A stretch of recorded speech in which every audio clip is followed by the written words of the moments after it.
Implementing dependency injection in ASP.NET Core. In this video, you will learn how to efficiently implement dependency injection in ASP.NET Core. Begin by organizing your project. Create a new folder called Services where you will store our service-related code. Inside the Services folder, create an interface named imyservice.cs. Within this interface, define a method string getMessage. Now let's implement the service.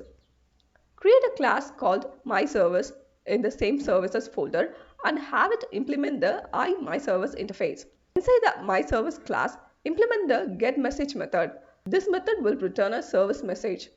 Next, configure the dependency injection container in the program.cs file. This ensures that ASP.NET Core knows how to provide instance of your services. In your controller, declare a private field for imyService interface. This will allow us to use the service within the controller. Create a controller that takes imyService as a constructor parameter. This way, ASP.NET Core will automatically inject the service into the controller when it's created.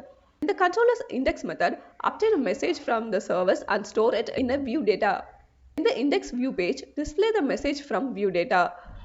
This is where your users will see the result of your service. Finally, run your ASP.NET Core application to see dependency injection in action.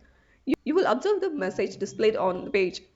This example provides a straightforward demonstration of implementing dependency injection in ASP.NET Core, a crucial concept of building maintainable and scalable applications. Thanks for watching and happy coding.